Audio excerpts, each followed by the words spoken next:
ನಮಸ್ಕಾರ ಎಲ್ಲರೂ ವಿದ್ಯಾರ್ಥಿಗಳೇ, ನಾವು ಇಂದು ಭಾರತೀಯ ಕಾವ್ಯಮೀಮಾಂಸೆಯಲ್ಲಿ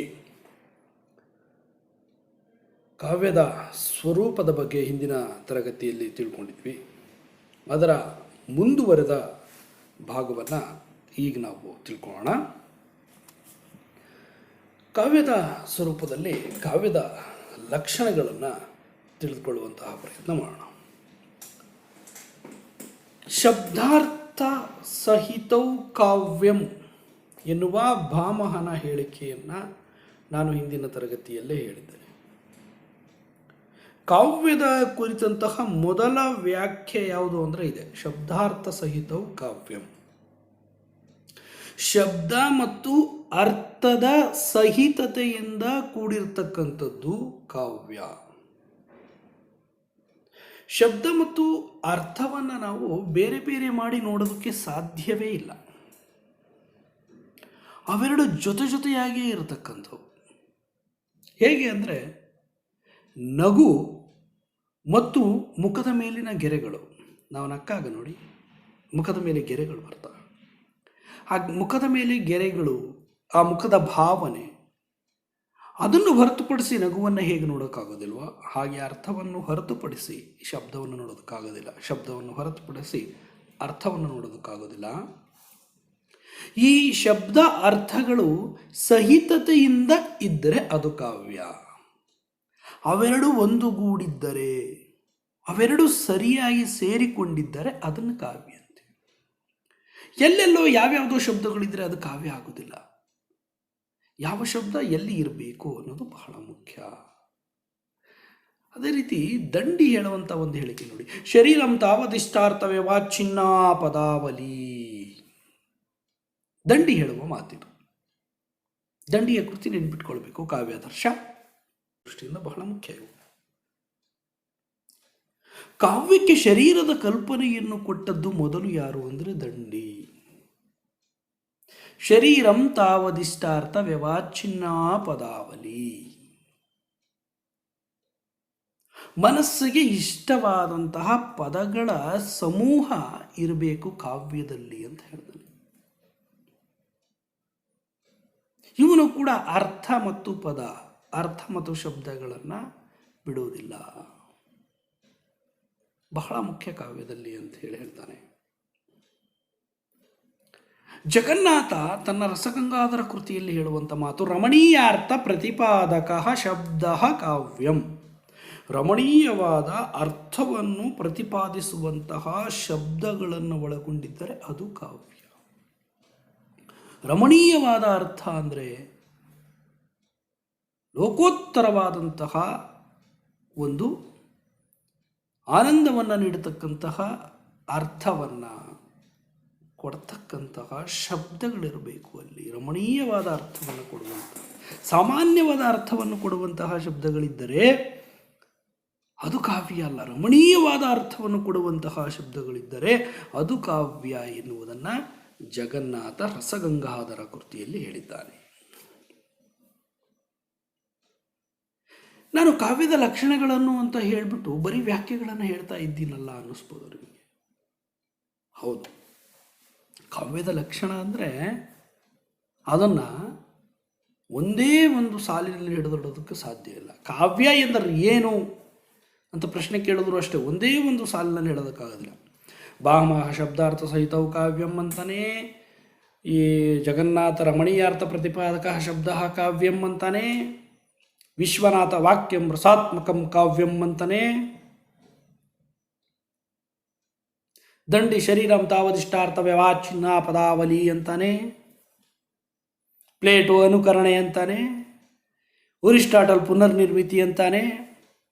ಹಾಗಾಗಿ ನಾವು ಕಾವ್ಯದ ಲಕ್ಷಣಗಳನ್ನು ಇದೇ ಅಂತೇಳಿ ಹೇಳೋದಕ್ಕಿಂತ ಈ ಮೀಮಾಂಸಕರು ಹೀಗೆ ಹೇಳಿದ್ದಾರೆ, ಈ ಮೀಮಾಂಸಕನ ಪ್ರಕಾರ ಕಾವ್ಯದ ಲಕ್ಷಣ ಇದು, ಕಾವ್ಯ ಎಂದರೆ ಇದು ಅನ್ನೋದನ್ನು ಹೇಳ್ತಾ ಹೋಗ್ತೀವಿ. ನೀವು ಪರೀಕ್ಷೆಗಳಲ್ಲಿ ಹಾಗೆಯೇ ಬರೀಬೇಕು. ಕಾವ್ಯದ ಲಕ್ಷಣಗಳು ಅಂದುಬಿಟ್ರೆ ಕಾವ್ಯದ ಲಕ್ಷಣಗಳನ್ನು ನಿರ್ದಿಷ್ಟವಾಗಿ ಹೇಳೋದಕ್ಕಾಗೋದಿಲ್ಲ. ಕಾವ್ಯ ಎಂದರೆ ಏನು ಎಂಬುದನ್ನು ಕೂಡ ನಿರ್ದಿಷ್ಟವಾಗಿ ಹೇಳಲು ಸಾಧ್ಯವಿಲ್ಲ. ಹಾಗಾಗಿ ನಾವು ಮೀಮಾಂಸಕರ ದೃಷ್ಟಿಯಲ್ಲಿ ಕಾವ್ಯ ಎಂದರೇನು ಎಂದು ತಿಳಿದುಕೊಳ್ಳುತ್ತಾ ಅದರ ಲಕ್ಷಣಗಳನ್ನು ಗುರುತಿಸಬಹುದು ಅನ್ನುವಂತಹ ಪೀಠಿಕೆಯನ್ನು ಬರೆದು ನೀವು ಉತ್ತರವನ್ನು ಬರಿತಾ ಹೋಗಬೇಕು. ಕಾವ್ಯದ ಲಕ್ಷಣಗಳನ್ನು ಬರೀರಿ ಅಂದರೆ, ಕಾವ್ಯದ ಸ್ವರೂಪವನ್ನು ಬರೀರಿ ಅಂದಾಗಲೂ ಕೂಡ ಹಾಗೇನೆ. ಇನ್ನು 4ನೇ ವ್ಯಾಖ್ಯೆಯನ್ನು ನೋಡೋಣ. ವಾಕ್ಯಂ ರಸಾತ್ಮಕಂ ಕಾವ್ಯಂ. ವಿಶ್ವನಾಥ ಹೇಳ್ತಕ್ಕಂಥದ್ದು ಸಾಹಿತ್ಯ ದರ್ಪಣದಲ್ಲಿ. ವಾಕ್ಯಂ ರಸಾತ್ಮಕಂ ಕಾವ್ಯಂ. ರಸಾತ್ಮಕವಾದಂತಹ ವಾಕ್ಯಗಳನ್ನು ಒಳಗೊಂಡಿರ್ತಕ್ಕಂಥದ್ದು ಕಾವ್ಯ. ರಸಾತ್ಮಕವಾದ ವಾಕ್ಯವೇ ಕಾವ್ಯ ಅಂತ ಹೇಳ್ತಕ್ಕಂಥದ್ದಲ್ಲ ಇದರ ಅರ್ಥ. ರಸಾತ್ಮಕವಾದಂತಹ ವಾಕ್ಯಗಳನ್ನು ಒಳಗೊಂಡಿರುವುದು ಕಾವ್ಯ. ಕಾವ್ಯದ ಓದುವಿನಿಂದ ನಮಗೆ ರಸಾನುಭವವಾಗಬೇಕು. ಆ ರಸಾನುಭವವಿಲ್ಲದಿದ್ದರೆ ಅದು ಕಾವ್ಯವಲ್ಲ, ಅದು ವಾರ್ತೆ ಆಗ್ತದೆ, ಸುದ್ದಿ ಆಗ್ತದೆ. ಈ ವಿಚಾರ ನಮಗೆ ನೆನಪಾಗ್ಬೋದು. ಈಗ ನಮ್ಮ ಆದಿಮೀಮಾಂಸಕ ಭಾಮಹ ಹೇಳಿರ್ತಕ್ಕಂಥದ್ದು, ವಕ್ರೋಕ್ತಿಯಿಂದ ಕಾವ್ಯ ಕೂಡಿರಬೇಕು, ಅದು ಉತ್ತಮವಾದ ಕಾವ್ಯ. ಸ್ವಭಾವೋಕ್ತಿಯಿಂದ ಕೂಡಿದರೆ ಅದು ಕಾವ್ಯವಲ್ಲ, ಅದು ವಾರ್ತೆ ಅನ್ನುವ ಮಾತನ್ನು ಭಾಮಹ ಹೇಳಿರೋದನ್ನ ಈಗ ನೆನಪು ಮಾಡ್ಕೊಳ್ಬೋದು. ವಾಕ್ಯಂ ರಸಾತ್ಮಕಂ ಕಾವ್ಯಂ, ಇದು ವಿಶ್ವನಾಥನ ವ್ಯಾಖ್ಯೆ. ಇನ್ನು ಕಾವ್ಯದ ಕುರಿತ ಪ್ರಸಿದ್ಧವಾದ ವ್ಯಾಖ್ಯೆ, ಶಬ್ದಾರ್ಥ ಸಹಿತವು ವಕ್ರಕವ್ಯಾಪಾರಶಾಲಿನಿ ಬಂದೇ ವ್ಯವಸ್ಥಿತವು ಕಾವ್ಯಂ ತದ್ವಿಧ ಆಹ್ಲಾದಕಾರಿಣಿ. ಕುಂತಕ ವಕ್ರೋಕ್ತಿ ಜೀವಿತದಲ್ಲಿ ಹೇಳುವಂಥ ಮಾತು, ಕುಂತಕನ ವಕ್ರೋಕ್ತಿ ಜೀವಿತದಲ್ಲಿ ಬರುವಂತಹ ಮಾತಿದು. ಶಬ್ದಾರ್ಥ ಸಹಿತವು ವಕ್ರಕವಿ ವ್ಯಾಪಾರಶಾಲಿನಿ ಬಂದೇ ವ್ಯವಸ್ಥಿತವು ಕಾವ್ಯಂ ತದ್ವಿಧ ಆಹ್ಲಾದಿಕಾರಿ. ವಕ್ರಕವಿ ವ್ಯಾಪಾರ ಅಂತ ಹೇಳಿ ಕರೀತಾನೆ. ಶಬ್ದ ಅರ್ಥ ಸಹಿತವಾಗಿ ಇದ್ದು ಅದು ಒಂದು ವ್ಯಾಪಾರ ನಡೀತದಲ್ಲಿ, ವ್ಯಾಪಾರ ಕ್ರಿಯೆ. ಅಲ್ಲಿ ವಕ್ರತ್ವ ಇರಬೇಕು, ಒಂದು ವ್ಯವಸ್ಥಿತವಾಗಿರಬೇಕು ಪದಗಳು. ಅಂತಹದ್ದು ಕಾವ್ಯ. ಜೊತೆಗೆ ಅದು ಆಹ್ಲಾದವನ್ನೂ ಉಂಟು ಮಾಡಬೇಕು. ಇಂತಹದ್ದು ಕಾವ್ಯ ಅಂಥೇಳಿ ಕುಂತಕ ಹೇಳ್ತಾನೆ. ಶಬ್ದ ಅರ್ಥ ಸಹಿತವಾಗಿರಬೇಕು. ಶಬ್ದಾರ್ಥ ಸಹಿತವು ಕಾವ್ಯಂ. ನೀವೀಗ ಭಾಮಹನ ವ್ಯಾಖ್ಯೆಯನ್ನು ನೆನಪು ಮಾಡ್ಕೊಳ್ಬಹುದು. ನೀವು ಶಬ್ದಾರ್ಥ ಸಹಿತವು ಕಾವ್ಯಂ ಅಂದಿದ್ದು, ಇವನು ಅದನ್ನು ಹೇಳಿದೆ. ಶಬ್ದಾರ್ಥ ಸಹಿತವು ಜೊತೆಗೆ ಮುಂದುವರಿಸಿ ವಕ್ರಕವಿ ವ್ಯಾಪಾರಶಾಲಿನಿ ಬಂದೇ ವ್ಯವಸ್ಥಿತವು ಕಾವ್ಯಂ ತದ್ವಿಧ ಆಹ್ಲಾದಕಾರಿಣಿ. ಆಹ್ಲಾದವನ್ನು ಉಂಟು ಮಾಡಬೇಕು, ಒಂದು ವ್ಯವಸ್ಥಿತವಾಗಿರಬೇಕು. ಅದು ಅಲ್ಲಿರ್ತಕ್ಕಂತಹ ಪದಗಳು ವ್ಯವಸ್ಥಿತವಾಗಿರಬೇಕು ಅಂತ ಬಹಳ ಮುಖ್ಯ ವ್ಯಾಖ್ಯೆ ಇದು. ಇನ್ನು ವಾಮನ ಹೇಳ್ತಾನೆ, ಕಾವ್ಯವು ಗ್ರಾಹ್ಯವಾಗುವುದು ಅಲಂಕಾರಗಳಿಂದಲೇ. ಅಲಂಕಾರವೆಂದರೆ ಸೌಂದರ್ಯ. ಕಾವ್ಯಂ ಗ್ರಾಹ್ಯಂ ಅಲಂಕಾರತ್ ಸೌಂದರ್ಯಂ ಅಲಂಕಾರ. ವಾಮನನ ಹೇಳಿಕೆ. ಕಾವ್ಯಂ ಗ್ರಾಹ್ಯಂ ಅಲಂಕಾರತ್. ಕಾವ್ಯವು ಗ್ರಾಹ್ಯವಾಗುವುದು ಅಲಂಕಾರಗಳಿಂದಲೇ. ಅಲಂಕಾರಗಳು ಇಲ್ಲದೆ ಇದ್ದರೆ ಕಾವ್ಯವೇ ಅಲ್ಲ ಅನ್ನುವಂಥದ್ದು ವಾಮನನ ಅಭಿಪ್ರಾಯ. ಆದರೆ ಮಮ್ಮಟ ಹಾಗೆ ಹೇಳೋದಿಲ್ಲ. ಮಮ್ಮಟ ಹೇಳ್ತಾನೆ, ಅಲಂಕಾರಗಳಿಲ್ಲದಿದ್ದರೂ ಕೂಡ ಉತ್ತಮ ಕಾವ್ಯಗಳು ರಚನೆ ಆಗಬಹುದು. ಅಲಂಕಾರಗಳಿಲ್ಲದೇ ಇದ್ದರೂ ಕೂಡ.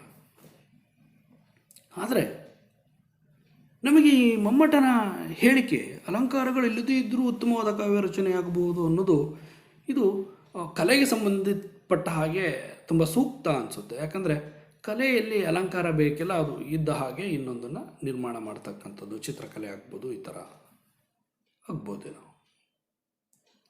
ಆದರೆ ಕಾವ್ಯಕ್ಕೆ ಅಲಂಕಾರಗಳು ಬೇಕು ಅಂತ ಅನಿಸುತ್ತೆ. ಅಂದರೆ ಇವನು ಅಲಂಕಾರಗಳಿಲ್ಲದೇ ಇದ್ದರೆ ಅನ್ನೋ ಮಾಹಿತಿ ಇನ್ನು ಮಾತನ್ನು ನಾವು ನೇರವಾಗಿ ತಗೊಳ್ಳೋದಕ್ಕಿಂತಲೂ ಮಮ್ಮಟನ ಅಲಂಕಾರಗಳಿಲ್ಲದೇ ಇದ್ರೂ ಕಾವ್ಯಗಳು ಉತ್ತಮ ಕಾವ್ಯ ನಿರ್ಮಾಣವಾಗ್ತವೆ ಅನ್ನೋದನ್ನು ನಾವು ಇನ್ನೊಂದು ರೀತಿಯಲ್ಲಿ ಕೂಡ ಅದನ್ನು ಯೋಚನೆ ಮಾಡಿದ್ರೆ, ಅಲ್ಲಿ ಅಲಂಕಾರ ಇಲ್ಲದೆ ಇರ್ಬೋದು, ಆದರೆ ಅನುಭವ ವಿಶೇಷ ಇರ್ತದೆ. ಅದು ಬಹಳ ಮುಖ್ಯ. ಅನುಭವ ವಿಶೇಷದಿಂದ ಕೂಡಿದರೆ ಸಾಕು ಅನ್ನುವಂತಹ ಮಾತನ್ನು ಕೂಡ ನಾವು ತಗೊಳ್ಬಹುದಾಗಿದೆ. ಇನ್ನು ಮುಂದೆ ನೋಡೋದಾದರೆ ನಾವು ಪ್ಲೇಟೋ, ಕಾವ್ಯವನ್ನು ಕವಿಗಳನ್ನು ತೆಗೆಳಿದಂತಹ ವ್ಯಕ್ತಿ. ಕಾವ್ಯ ಅಂದರೆ ಅನುಕರಣೆ. ಮಿಮಿಕ್ರಿ, ಅನುಕರಣೆ, ಇಮಿಟೇಷನ್ ಅಂಥೇಳಿ ಪ್ಲೇಟೋ ಹೇಳ್ತಾನೆ. ನನ್ನ ಆದರ್ಶ ರಾಜ್ಯದಲ್ಲಿ ಕವಿಗಳಿರೋದು ಬೇಡ ಅಂತ ಹೇಳ್ತಾನೆ. ಆದರೆ ಇವನ ಶಿಷ್ಯ ಅರಿಸ್ಟಾಟಲ್ ಹೇಳ್ತಾನೆ, ಕಾವ್ಯವೆಂದರೆ ಪುನರ್ನಿರ್ಮಿತಿ, ಕಾವ್ಯವೆಂದರೆ ಅನುಕರಣೆ ಅಲ್ಲ, ಅನುಕರಣೆಯಂತೂ ಅಲ್ಲವೇ ಅಲ್ಲ, ಅದು ಪುನರ್ನಿರ್ಮಿತಿ, ಪುನರ್ ಸೃಷ್ಟಿ, ಹೊಸದಾಗಿ ಸೃಷ್ಟಿಸ್ತಕ್ಕಂಥದ್ದು ಕಾವ್ಯ,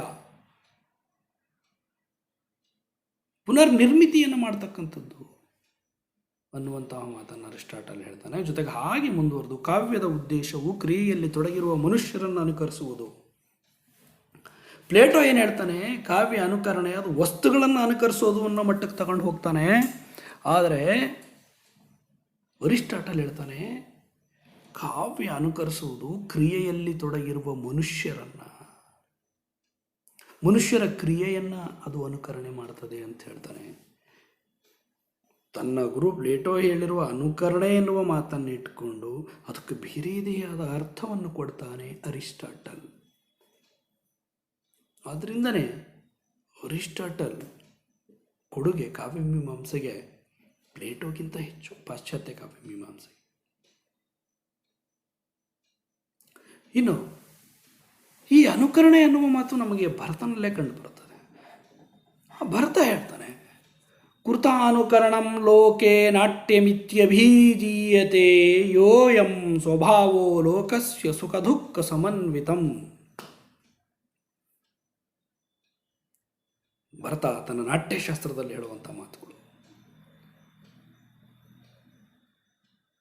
ಏನು ನಾಟ್ಯ ಅಂದರೆ ಲೋಕದಲ್ಲಿ ಇರುವಂತಹ ಸುಖ ದುಃಖಗಳನ್ನು ಅನುಕರಣೆ ಮಾಡ್ತಕ್ಕಂಥದ್ದು, ಮನುಷ್ಯನ ಸ್ವಭಾವವನ್ನು ಅನುಕರಿಸ್ತಕ್ಕಂಥದ್ದು.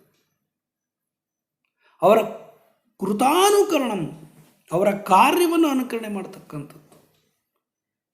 ಮನುಷ್ಯನನ್ನು ಅನುಕರಣೆ ಮಾಡುವುದು, ಮನುಷ್ಯನ ಸುಖ ದುಃಖ, ಅವನ ಸ್ವಭಾವಗಳು, ಅವನ ಕಾರ್ಯಗಳು, ಇವುಗಳನ್ನು ಅನುಕರಣೆ ಮಾಡುವುದು ನಾಟ್ಯ. ಅದನ್ನೇ ನಾವು ಕಾವ್ಯಕ್ಕೆ ತಗೊಂಡಿದ್ದೀವಿ, ಅದೇ ಕಾವ್ಯ ಅನ್ನುವಂತಹ ಮಾತು. ಧನಂಜಯ ಕೂಡ ಹೇಳ್ತಾನೆ, ಅವಸ್ಥಾನುಕೃತಿರ್ನಾಟ್ಯಂ.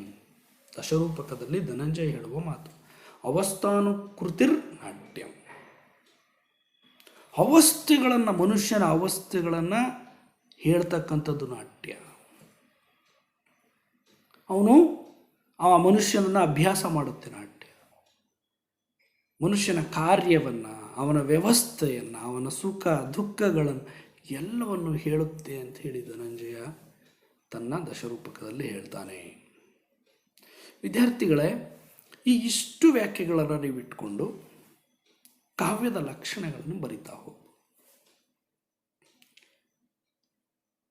ಇಷ್ಟರ ಜೊತೆಗೆ ನಾನು ಹಿಂದಿನ ತರಗತಿಯಲ್ಲಿ ಹೇಳಿರ್ತಕ್ಕಂತಹ ಜಾನ್ಸನ್, ಮರ್ರೆ, ವರ್ಡ್ಸ್ವರ್ತ್,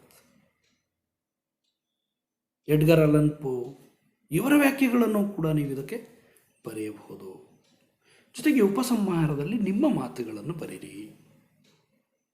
ಇಷ್ಟೆಲ್ಲ ಮೀಮಾಂಸಕರು ಕಾವ್ಯದ ಲಕ್ಷಣಗಳನ್ನು ಗುರುತಿಸ್ತಾ ಅದಕ್ಕೆ ವ್ಯಾಖ್ಯೆಗಳನ್ನು ಕೊಡ್ತಾ ಹೋಗಿದ್ದಾರೆ. ಆದರೂ ಕೂಡ ಈಗಲೂ ಕೂಡ ಕಾವ್ಯ ಎಂದರೆ ಏನು ಅಂದರೆ ತಟ್ ಅಂತ ಹೇಳಿ ಒಂದೇ ವಾಕ್ಯದ ಉತ್ತರವನ್ನು ಕೊಡೋದಕ್ಕೆ ಸಾಧ್ಯವಿಲ್ಲ. ಕಾವ್ಯದ ಲಕ್ಷಣಗಳು ಇವೇ ಎಂದು, ಇಷ್ಟೇ ಎಂದು ಹೇಳುವುದು ಕೂಡ ಅಸಾಧ್ಯವಾದಂತಹ ಕೆಲಸ. ಹಾಗಾಗಿ ನಾವು ಈ ಮೀಮಾಂಸಕರನ್ನು ಇಟ್ಕೊಂಡು ನಾವು ಕಾವ್ಯದ ಲಕ್ಷಣಗಳನ್ನು ಅಭ್ಯಾಸ ಮಾಡ್ತಾ ಹೋಗಬಹುದು. ಇನ್ನು ಹೆಚ್ಚಿನ ವಿಷಯವನ್ನು ತಿಳ್ಕೊಳ್ಬೇಕಪ್ಪ, ಕಾವ್ಯದ ಲಕ್ಷಣವನ್ನು ಕುರಿತು ಹೆಚ್ಚಿನ ವಿಷಯಗಳನ್ನು ತಿಳ್ಕೊಳ್ಬೇಕು. ಏನು ಮಾಡ್ತೀರಿ? ಅದಕ್ಕೋಸ್ಕರ ನೀವೇನು ಮಾಡಬೇಕು ಅಂದರೆ, ಇಲ್ಲಿ ಆಕಾರ ಕೃತಿಗಳಿದಾವೆ. ಪಾಶ್ಚಾತ್ಯ ಕಾವ್ಯಮೀಮಾಂಸೆ ಇನಾಂದಾರವರದು, ಭಾರತೀಯ ಕಾವ್ಯಮೀಮಾಂಸೆ ತೀನಂ ಶ್ರೀಯವರದು, ಹಾಗೆಯೇ ಡಾಕ್ಟರ್ ಎಚ್ ತಿಪ್ಪೇರುದ್ರಸ್ವಾಮಿಯವರ ತೌಲಾನಿಕ ಕಾವ್ಯಮೀಮಾಂಸೆ, ಈ ಕೃತಿಗಳನ್ನು ಅಭ್ಯಾಸ ಮಾಡ್ಬೋದು. ಇದ್ರ ಜೊತೆಗೆ ನಾನು ಹೇಳಿದ್ದೀನಿ ಪಾಶ್ಚಾತ್ಯ ಕಾವ್ಯಮೀಮಾಂಸೆ ಒಳನೋಟಗಳು ಹಿರೇಮಠ ಸರ್ ಅವರದು, ಅದನ್ನು ಅಭ್ಯಾಸ ಮಾಡಿ. ಹಾಗೆಯೇ ಮೈಸೂರು ವಿಶ್ವವಿದ್ಯಾನಿಲಯದ ಪುಸ್ತಕಗಳು, ನಮ್ಮ ತುಮಕೂರು ವಿಶ್ವವಿದ್ಯಾನಿಲಯದ ದ್ವಿತೀಯ BA 3ನೇ ಸೆಮಿಸ್ಟರ್ಗಿರುವಂತಹ ಐಚ್ಛಿಕ ಕನ್ನಡದ ಕಾವ್ಯ ಸೌರಭ 3 ಪುಸ್ತಕ, ಹೀಗೆ ಹಲವಾರು ಗ್ರಂಥಗಳನ್ನು ಅಭ್ಯಾಸ ಮಾಡಿದಾಗ ನಿಮಗೆ ವಿಷಯ ಸ್ಪಷ್ಟವಾಗ್ತದೆ. ಭಾಳಷ್ಟು ಕೃತಿಗಳನ್ನು ನೋಡಿದಾಗ ಜ್ಞಾನ ವಿಸ್ತಾರವಾಗ್ತದೆ. ಪರೀಕ್ಷೆಯಲ್ಲಿ ಯಾವುದೇ ಪ್ರಶ್ನೆ ಕೇಳಿದ್ರೂ ಉತ್ತರಿಸ್ತೀನಿ ನಾನು ಅನ್ನುವ ಧೈರ್ಯ ಬರ್ತದೆ. ಹಾಗಾಗಿ ಹೆಚ್ಚು ಹೆಚ್ಚು ಜ್ಞಾನವನ್ನು ಸಂಪಾದನೆ ಮಾಡಿಕೊಳ್ಳಿ ಅಂತ ಹೇಳ್ತಾ, ಇದುವರೆಗೂ ನನ್ನ ತರಗತಿಯನ್ನು ಕೇಳಿದಂತಹ ನಿಮಗೆಲ್ಲರಿಗೂ ಕೂಡ ಧನ್ಯವಾದಗಳು. ಚೆನ್ನಾಗಿ ಓದ್ರಿ, ಸಮಯ ಸದುಪಯೋಗಪಡಿಸ್ಕೊಳ್ಳಿ ಅಂತ ಹೇಳ್ತಾ ನಾನಿನ್ನು ನಿರ್ಗಮಿಸ್ತೇನೆ. Thank you.